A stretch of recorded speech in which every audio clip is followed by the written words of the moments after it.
Поздрав до гледачите на телевизија Нова и емисијата од станица до граница.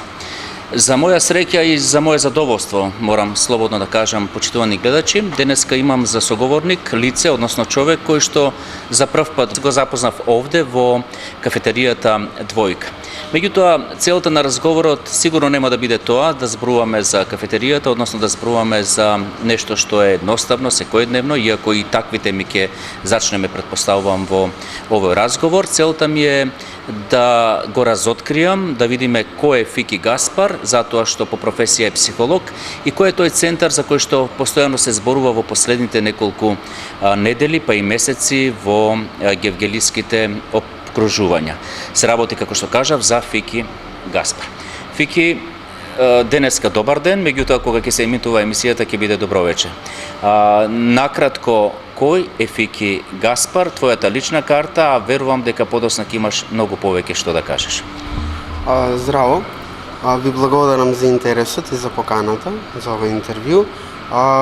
Јас сум гевгеличанец како најпрво, значи мојот живот го поминав до 18 години овде, каде што нормално после продолжив на универзитет во Скопје. Значи по образование сум психолог и во последните неколку месеци, па веќе и година, се зборува посебно за неурофидбек методата која што дојде преку мене во Македонија. Така, ние ќе позборуваме за оваа метода, меѓутоа јас би сакал да прашам зошто токму психологијата ја избра како твоја животна определба, што те натера? Ова го прашувам малку и од друга побуда, затоа што нашите ученици, да речеме во нашиот центар, многу ретко го избираат како изборен предметот психологија. Па видете вака, јас кога бев средно, исто така го немав задоволство да го имам овој предмет, но покрај социологијата и филозофијата се заинтересирав за тоа што е психологија. Самата помисла дека може да се види како размислува човекот, значи процесот на мислење, на меморија, одредени процеси на емоциите, и психологијата е широка наука и многу други, да кажеме, човечки процеси кои што се случуваат ми беа фасцинантни уште тогаш и одлучив да нормално да идам на факултет за оваа работа, за да можам да го зголемам своето знаење. Пред самото запишување на факултетот успеав да прочитам и неколку дела психолошки од различни автори, некои кои што се по да кажеме познати, но некои не толку познати, за да видам како размислуваат. На самите тие дела многу научив за когницијата, за совестта, за свеста, исто така, несвесното и свесното, нормално преку Фроид, Јунг исто така. Тоа беше примарниот мотив зашто сакав да ја изберам психологијата, и плюс голем удел беше тоа што е наука која што помага на секојдневниот човек. Така, проблемите на човекот, секојдневните проблеми пред се, меѓутоа малку подоцна ќе позборуваме за тоа. Јас ќе направам дигресија малку во нашиот разговор, затоа што рачунавме прво нешто друго да зборуваме. Од твоето кажување сепак ми се наметнува потребата да прашам за центарот, односно Гаспар центарот кој што го отворивте во Скопје, нешто околу овој центар, негова биографија и кои се тоа дејности со кои што се занимавате, односно на кои што работите и нормално работите со пациенти. Да. Видете вака, значи мора да прво да ве прекинам, ние работиме со клиенти, значи не ги гледаме нашите како пациенти, затоа што проблемите кај нас што доаѓаат најчесто се минливи и не се патологија, значи не е, да кажеме, болест. Затоа и не се тие пациенти.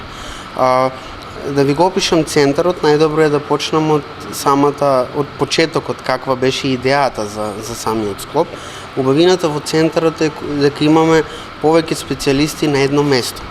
Значи имаме логопед, ефектолог, неурофидбек методата, специјалист по неурофидбек, психотерапевт по гештал методата и физиотерапевт. Имаме повеќе физиотерапевти кои што се занимаваат со повеќе различни гранки на самата физиотерапија, како квантна медицина, масажи, кинезитерапија и одредени вежби за лица кои што имаат повреди, церебрална парализа и слични такви, да кажеме, состојби. Сега замислата за центарот беше да се направи баш тој склоп на едно место, затоа што самостојно кога го работев неурофидбекот, видов дека многу од клиентите кои што доаѓаа кај мене во исто време одат и на сите тие други специјалисти. Затоа дојде таа идеја дека би било најдобро ако се на едно место, каде што самиот клиент може нормално за пократко време и на само едно место да си ги заврши сите терапии, а исто така многу голема предност е кога комуницираат специјалистите помеѓу себе, затоа што најчесто одредени третмани се прават пропратно и се согласуваат едно со друго. Пример, дефектологот може да работи на смирување на хиперактивноста, а истото тоа може да се работи и со неурофидбек апаратурата. Но неурофидбек може да се користи и за активирање на мозокот. Па ако вие како неурофидбек специјалист работите на активирање, а детето посетува дефектолог на друго место и тој дефектолог одлучил да работи на смирување, веќе вие имате проблем, затоа што си конкурираат тие две, да кажеме, третмани кои што ќе си попречуваат едно со друго. Од една страна го смирувате, од друга страна го активирате. Затоа и беше идејата да се направи таа, нели, собир на специјалисти кои што ќе контактираат помеѓу себе и ќе работат на случај во исто време, за да се добие најдобриот ефект и најбрзо нормално.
Од кога постои центарот и колку е интересот на клиентите, значи колку ги има клиентите, дали доаѓаат, дали се интересираат? Центарот веќе работи пола година, 6 месеци, и интересно е што има доста интерес како за почеток, најверојатно затоа што се понудуваат доста нови начини на работа, нови методи, вклучно кој што е првенствено неурофидбекот. Исто така имаме и најавено и некои нови други методи кои што ќе ги донесеме во самиот центар со текот на времето, чисто заради интересот од клиентите. Нормално си имаме ние тим кој што си го прави маркетингот да биде подостапен, за да можат да не добијат и да видат дека постоиме и дека работиме, и најголем маркетинг е тоа што клиентите кои што се задоволни го шират зборот. Така да и тоа е еден вид на начин на кој што добиваме клиенти, посебно кога се работи на деца со посебни потреби. Тоа е еден круг кој што доколку веќе имате таква потреба, мора да ги запознаете и другите, родителите да разменуваат искуства и доаѓаат до нашиот центар, доаѓаат до нашиот телефонски број, така да наоѓаат лесно. И јас се запознав преку социјалните мрежи за вашиот центар, но подоцна нели и вашата веб страница ја посетив. Ајде нешто околу оваа метода за кое што малку за мене е нешто непознато, претпоставувам дека и за нашите гледачи, неурофидбек. Самиот ти велиш дека таа е многу популарна или позната во светот, но кај нас туку речи и да ја нема. За што конкретно се работи? Видете вака, неурофидбекот точно е дека во светот е доста посетена и доста позната е, посебно Америка и Европа се најголеми корисници на тој третман. Се работи за отчитување на мозочните бранови, значи преку ЕЕГ, и се влијае на нив. Се влијае со тоа што преку награда и казна, со Павловиот рефлекс, се учи како би требало да работи мозокот во текот на одредени третмани. За да ви биде малку појасно и на гледачите Да, нормално, мора да ви објаснам, иако преку инсертите ќе видите како изгледа еден неурофидбек третман. Значи се поставуваат електроди на скалпот на главата, на одредени центри, во зависност од тоа што сакаме да работиме или дали ќе взимаме дијагноза од кои центри, што сакаме да увидиме. Тие се поставуваат на скалпот и преку одредена хардверска мрежа оди тоа во компјутер и се гледаат мозочните бранови, тоа се чита електрохемиотскиот потенцијал на мозокот. Од таму се гледа дали имаме баланс на тие мозочни бранови, дали работи абнормално мозокот и каде можеме да се насочиме и што можеме да промениме. Како се настанува промената? Нашиот клиент седи во удобна столица, каде што гледа во монитор, на мониторот му е покажана одредена вежба. На таа вежба тој, да кажеме, променува нешто. Пример, има различни вежби со топчиња. И сега тој треба со својата концентрација да ги одвои трите топчиња. Доколку не се концентрира, се отчитува тоа на мозочните бранови и вежбата на него му реагира негативно, затоа што не постигнува доста поени. Баш и затоа овде е вмешан Павловиот рефлекс, нешто што е психолошко, награда и казна. Кога работи добро, ја добива таа награда, ги добива поените и така го учиме мозокот дека баш тој начин на работа со, да кажеме, покачен СМР, бран активен, треба да ја постигнеме таа активност која што ни дава концентрација, фокус, внимание и сите тие бенефити кои што може самиот човек има потенцијал да ги достигне. Сега, колку пати треба да дојде еден клиент на оваа метода? Мене тоа сепак не ми е јасно, значи претпоставувам дека треба повеќе време. Да. Доколку се работи за клиент кој што сака да направи некоја промена, кој што нема дијагноза медицинска, 20 третмани правиме, каде што првиот третман не е дијагноза, па имаме 9 третмани каде што се работи на самата промена, зависно од протоколот, дали работиме на релаксација или на концентрација, зависно. И на 11-тиот третман имаме редијагноза. После таа редијагноза правиме уште 9 третмани за да направиме автоматизација на мозокот или тоа што сме го промениле, да го загарантираме за на клиентот да му биде самостојното работење на мозокот, да нема навраќање.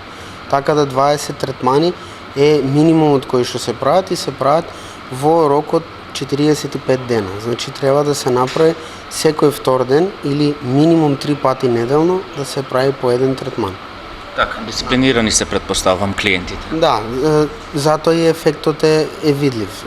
Тие кои што не се дисциплинирани и не ги прифаќаме да доаѓаат за жал на третмани, затоа што само ќе го потрошиме времето и нема да го постигнеме ефектот, да.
Вики, да се вратиме на психологијата, тоа што е и твоја стручност.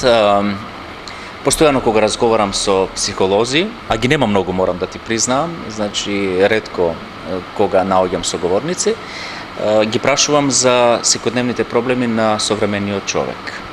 Она што може би е тема во литературата, меѓутоа тема и во секојдневието на секој од нас. Значи, од што боледува, ако може така да кажам во наводници, современиот човек или денешниот човек?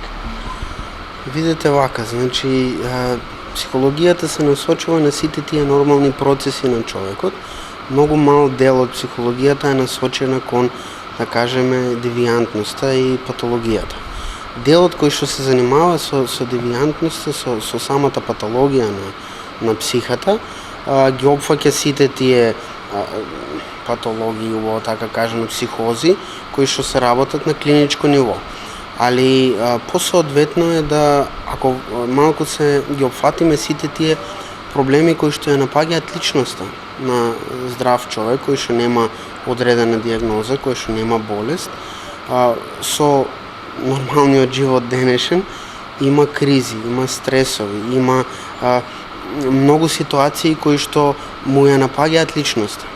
Овде се пројавуваат депресија, анксиозност, паничните напади се многу чести сега. Скоро можеме да кажеме дека секоја трета личност веќе има панични напади, иако многу од нив знаат привремено да ги имаат и да ги исконтролираат, но на многу лица тоа знае да им стане и проблем и да им смета во секојдневието. Сега, самиот начин на живот, значи брзото темпо, проблемите, секојдневните препреки кои што ни се наоѓаат до успехот и до, да кажеме, животот кој што сакаме да го имаме, ни ги ствараат овие проблеми, овие кризи, овие стресови и тоа ни влијае нормално на психата. Значи, ние како психолози, посебно тие кои што се изучени, да кажеме, кои што работат со психоанализа или психотерапија, да кажеме, дали по гешталт методата, хуманистичка психологија или било каква бихевиористичка, они се насочуваат баш на решавање на тие проблеми кои што ги добива нормалниот секојдневниот човек и се насочуваат да му помогнат низ тој период кога баш се наоѓаат во таа кризна состојба. Така да, тоа е најголемиот удел на приватните психолози, така да ги кажеме, додека нормално другите психолози се занимаваат со одредени установи, како школи, градинки, болници исто така. Пример, психологот во болница најчесто прави тест за да види дали самиот клиент кој што доаѓа е работоспособен, дали може да му се даде одредена работа или не, систематски прегледи. Во самата градинка каде што работат со деца, гледаат различен behavior кај децата, значи одредено понашање кое што можеби и не би требало да е таму. Овде најчесто работат со стресови, со стравови. Значи, малите деца најчесто имаат одредени стравови, незаосновани стравови, кои што од некаде ги добиле, дали од некој разговор што слушнале, од некоја снимка што ја виделе на телевизија или на интернет. Сега исто и они се многу присутни на самите социјални мрежи, иако не се тие за нивна возраст. Така да, психологијата, како што кажав, е многу широка гранка и мора чисто како психолог да се насочите на нешто за да бидете ефикасен. Не можете да се расплените на сите страни, затоа што нема да бидете ефикасен.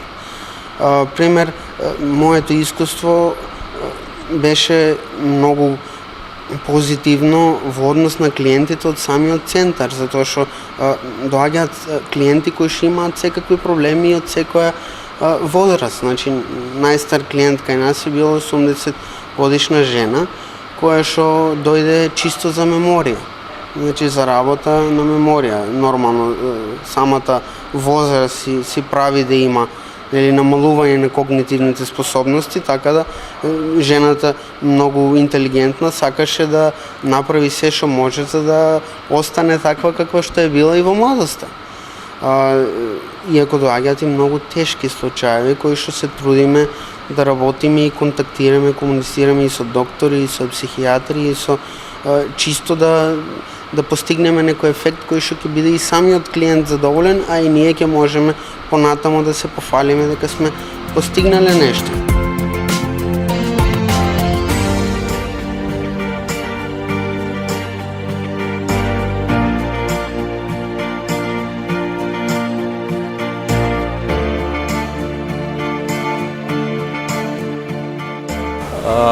Имаат ли нашите граѓани навика да посетуваат психолог? Кога се работи за ваквите посети, па макар некој пат нормално и барање на стручна помош, како да се стегаме, како да се срамуваме да прашаме психолог за одреден наш проблем, да не кажам, не дај Боже, нели психијатар? Да, тоа е многу, мисла, многу размислено е тоа. Поделено е народот, но најчесто докторот е тој матичниот кој што ги насочува пациентите нивни, народот да посети дали психијатар, дали психолог. На своја глава многу ретки се тие кои што знаат која е разликата помеѓу психијатар и психолог како прво, а исто така исто се многу ретки тие кои што можат да препознаат дека нивната состојба би била подобра доколку посетат психолог или психијатар.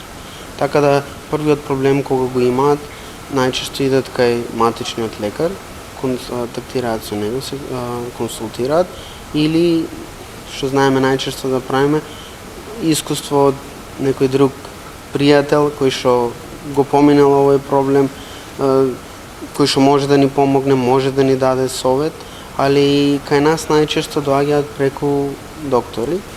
Значи, докторот е тој кој што ги насочува и кој што им обавестува дека може да си помогнат ако одлучат, пример, да идат на психолог или на некој од другите, да кажеме, логопед, дефектолог. За физиотерапевт веќе и самите знаат, тоа не е тешко. Чим имаат одреден проблем со мускулатурата или со одредени коски, ребет, исто така знаат дека физиотерапевт треба да посетат и да се консултираат, но најчесто идат према доктор и докторот ги насочува кај психологот, логопедот, дефектологот, независно. Така, колку вашиот центар, ние нешто спомнавме нели на почетокот за него, црпи искуства од други места, од други држави, колку е тоа неопходно? Дали имате некакви контакти? Едноставно кажано, дали се подновувате во наводници? Да, најпрво моите контакти пред уште да го направиме центарот почна со специјалисти по неурофидбек метода, кое што затоа што во Македонија е многу мал бројот на специјалисти, моравме да се консултираме со Европа, најчесто Хрватска. Значи они се најсродни во и Полска, затоа што и самата апаратура е од таму. Најчесто контакт имаме со нив. Значи со нив споделуваме искуства, споделуваме нови начини, успеси, одредени истражувања кои што се прават и кај нас и кај нив за бенефитот од неурофидбекот, за промената. А кога се направи центарот, да кажеме, мотивацијата за да биде таков каков што е, чисто беше од европските центри кои што ги има низ Германија, низ Франција, низ они самите се малку по, да кажеме, разноврсни во однос на третмани, значи често нудат и повеќе, имаат и медицинско лице како психијатар и како чисто општ лекар, кој што е овде да направи само преглед, али мнозинството од нивната работа е имплементирана кај нас. Значи имаме сега во подготовка, баш заради искуства од европски центри, подготвуваме домашно милениче, куче, лабрадор, кој што ќе работи со деца со аутизам. Значи имаме доста позитивни искуства, слушнато, од центри кои што се големи, кои што ги користат во нивната терапија, најчесто со дефектологот тие миленичиња. Така да имаме доста и контакт, а и изимаме многу од нивните, да кажеме, учиме од нивните успеси. Така, ако не е навлегување во вашата професионалност, јас сепак би сакал да прашам што најмногу и кои најмногу проблеми се јавуваат кај вас, значи граѓаните кои што доаѓаат, клиентите кои што доаѓаат, значи вашиот центар рече дека има повеќе дејности. Меѓутоа верувам дека правите анализи. Да. Доминираат кај нас деца со посебни потреби, најчесто, значи развојни нарушувања, касење на развојот, со тоа се потекнува и лоша, фина и груба моторика, значи со тоа најчесто се работи, а и во последно време имаме многу проблем со деца кои што немаат успешен говор, им фалат одредени букви, значи исто така кај возрастните најчесто имаме анксиозност, депресија и панични напади. Сите други да кажеме состојби кои што ги коригираме се многу поретки за разлика од овие што ги напоменавме сега. Така, размислувате ли да го проширите центарот, односно да имате своји испостави можеби надвор од Скопје или останувате сега лоцирани таму? Видете вака, значи моментално центарот има капацитет да ги постигне сите клиенти кои што доаѓаат, многу имаме и од други градови од Македонија, затоа што одредени терапии ни се еднократни, доаѓаат кај пријатели, доаѓаат кај роднини и ги поминуваат тие значи терапии во одредено време, така да сега за сега проценката е дека нема потреба да се прошириме во внатрешноста на Македонија, но доста е размислувано за проширување низ другите соседни држави, како Косово, Албанија и Србија моментално. Бугарија, Грција имаат центри кои што си работат, значи таму не е дефицитарно, така да мислам дека нашиот центар кој што сега е во Скопје ги покрива сите мали градови, иако имаме често да кажеме побарувања за доаѓање во одредени мали места заради да кажеме проблем со клиентот кој што не може да патува или не е подвижен. Така да имаме ние домашна посета, но таа е во кругот на Скопје каде што можеме да си дозволиме, да најчесто апаратурите не можеме да ги носиме пошто не се баш толку флексибилни, но самите специјалисти немаат проблем да идат во посета и да увидат ситуација, да направат консултација. Така да.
Вообичаено нашата емисија не обработува толку сериозни теми, мора тоа да го признам и пред нашите гледачи. Правиме портрети на гевгеличани, тоа беше и нашата цел, затоа те поканивме во емисијата и би сакал еве за крајот да слушнеме нешто приватно и за Фики. Кој е Фики, како го користи слободното време, дали ја посетува Гевгелија, затоа што и нашата емисија носи фраза од станица до граница која што ја слика Гевгелија и колку ја сака Гевгелија, колку го сака својот роден град.